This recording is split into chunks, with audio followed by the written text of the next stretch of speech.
میرے عزیزوں، آج کے جو حالات ہیں نا، آج کے جو حالات میں نے پڑھا، اس سے بھی زیادہ ڈینجر حالات اس زمانے کے تھے۔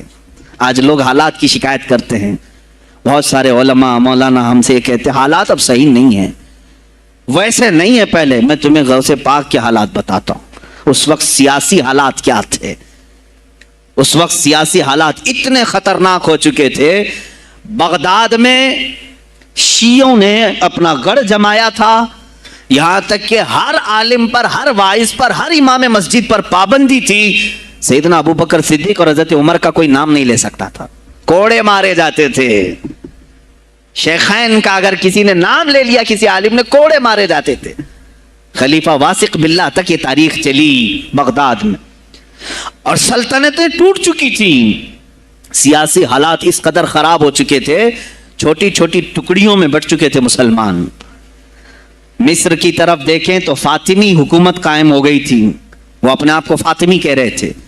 بغداد میں عباسی خاندان حکومت کر رہا تھا، اور وہ بھی سمٹ کر کے صرف بغداد کے اطراف رہ گئی بس۔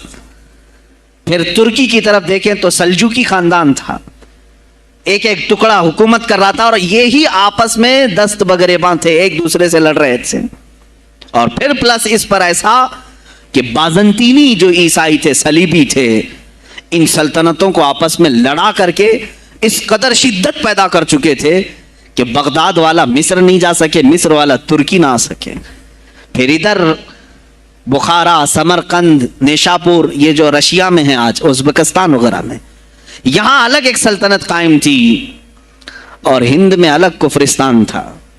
سب جگہ الگ الگ حالات تھے، اور مسلمانوں کے لیے اس زمانے میں ایسے حالات ہو گئے۔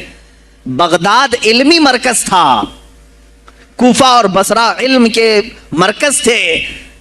آپسی رنجشوں کی وجہ سے بادشاہوں کی طلبہ ایک جگہ سے دوسری جگہ کا سفر نہیں کر سکتے تھے۔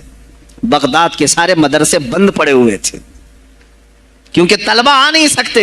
کہاں سے آئے تم؟ مصر سے آئے، واپس جاؤ، اس سلطنت میں کیا کر رہے ہو؟ اس طرح کی سختیاں، یہاں تک کہ یہی زمانہ ہے جب حسن بن صباح نام کا ایک ایسا منافق جس نے اس زمانے کے بادشاہوں کو خرید لیا اور کچھ لوگوں کو نشے کا خوگر بنایا۔ حشیشین وغیرہ آپ نے سنا ہوگا، صلاح الدین ایوبی کا زمانہ ہے یہ۔ غوث پاک سے صرف 4 سال بعد صلاح الدین ایوبی آئے، صرف 4 سال بعد۔ اس زمانے میں حسن بن صباح نے ہزاروں نوجوانوں کو نشے کا عادی بنا دیا تھا، ہزاروں نوجوان۔ اور کیسا نشہ، کوکین، افیون وغیرہ سب تو لے کر کے تو لوگ ہوش میں آ جاتے ہیں۔ وہ ایسا تھا کہ اس نے جو نشہ دکھایا تھا، ایک چھوٹے سے کمرے میں ان کو رکھتا اور انہیں بتاتا کہ یہ درخت ہیں، یہ نہر ہے، یہ محل ہے، یہ حور ہے، تو اسے وہ جنت ہی سمجھتے تھے۔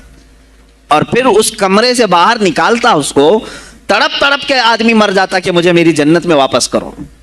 وہ جنت نہیں، کمرہ ہوتا تھا، لیکن نشہ اسے ایسا کرایا جاتا تھا کہ اس کمرے کو وہ جنت سمجھنے لگتا تھا۔ اور ان نوجوانوں سے کیا کرایا جاتا تھا؟ ان کو نشے کا عادی بنا کر کے باہر نکالا جاتا، انہیں ٹارگٹ دیا جاتا، فلاں مجلس میں جاؤ، فلاں خلیفہ کو قتل کرو، فلاں وزیر کو مارو، فلاں سپاہیوں کو مارو، فلاں عالم دین کا قتل کرو۔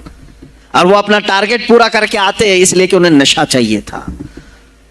وہ 1 دن 2 دن سے زیادہ اس نشے کے بغیر رہ نہیں پاتے ہیں، وہ اپنا ٹارگٹ کرنے کے لیے اپنی جان بھی جوخم میں ڈالتے ہیں۔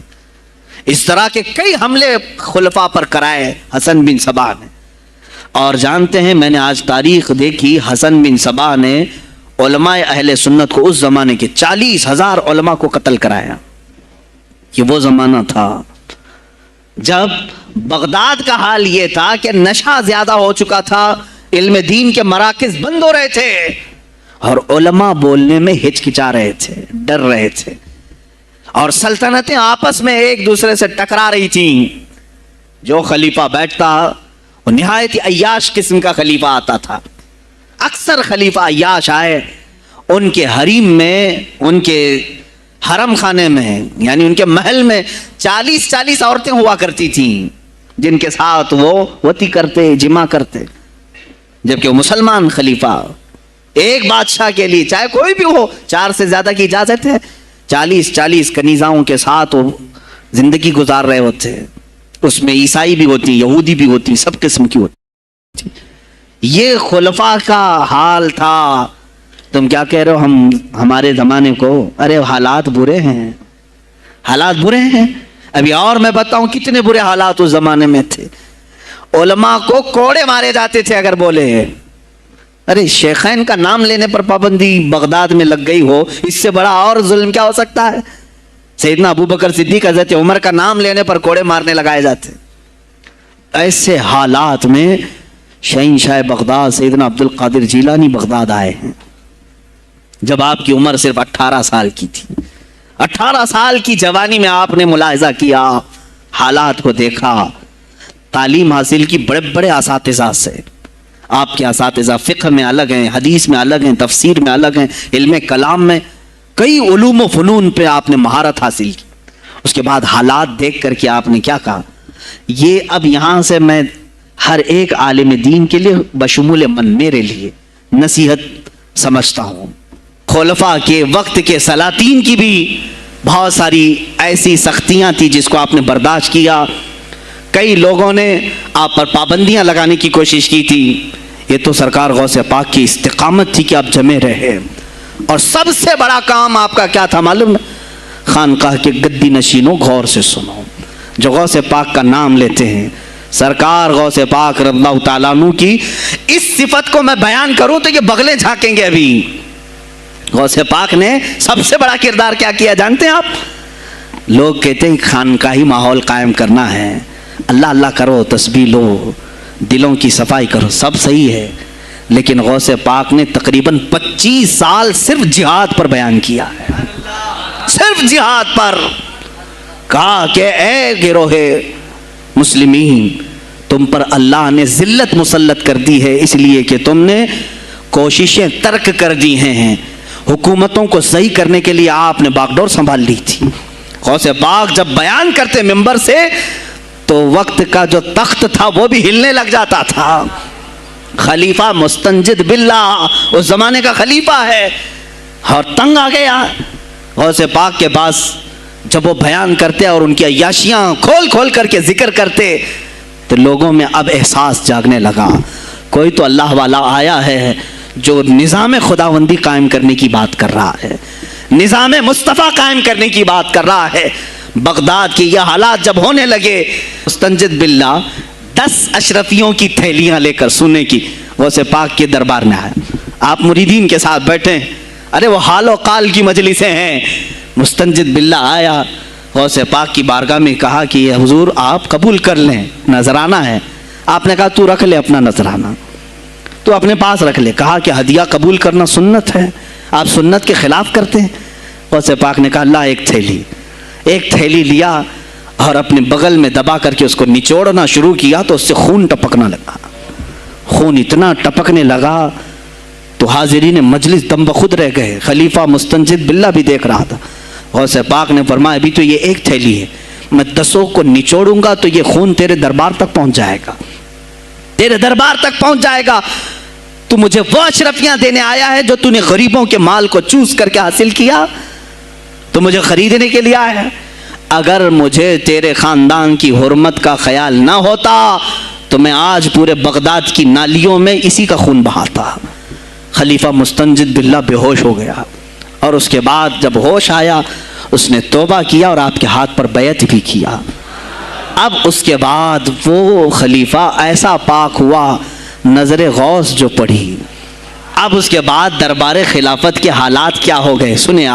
میں آج سیاست پر بات کر رہا ہوں.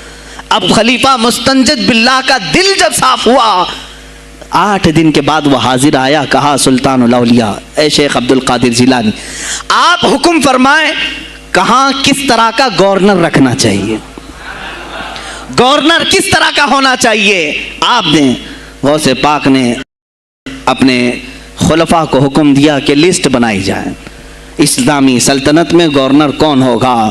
لسٹ بنی. کہا وہ ہوگا جس کی تہجد قضا نہیں ہوتی، وہ گورنری پر آئے گا جو سنت رسول کو ہلکا نہیں سمجھتا ہوگا، وہ گورنری پر آئے گا جس کی نمازیں کوئی قضا باقی نہ رہی ہوں، اس لیے کہ جو اللہ کا قرضہ باقی رکھے گا وہ لوگوں کا بھی مال کھا جائے گا.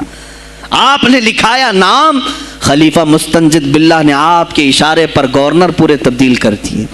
ہر جگہ پر ایسے لوگوں کو رکھا جو سرکار غوث پاک کے یا تو مرید تھے یا خلیفہ تھے یا شاگرد تھے, اور ان کے دلوں میں اللہ کا خوف تھا, اور وہ پورے بغداد اور آس پاس کی سلطنتوں کو سنبھالے ہوئے تھے.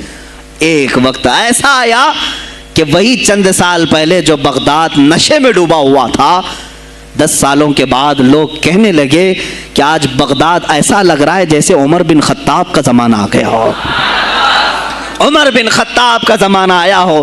تم نے تو غوث پاک کی 11ویں کھائی ہے نا, اصلاح حکومت ان سے نہیں سیکھا, وہ آئے تھے نظام تبدیل کرنے کے لیے.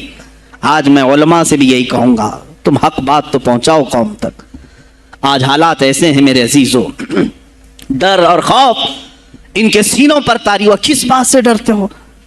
کیا تم نے اللہ کی ذات پر ایمان نہیں لائے؟ یہ نہیں کہتے ہو موت و حیات اللہ کے ہاتھ ہے, رزق اللہ کے ہاتھ ہے, پھر ڈرتے حکومت وقت سے کیوں؟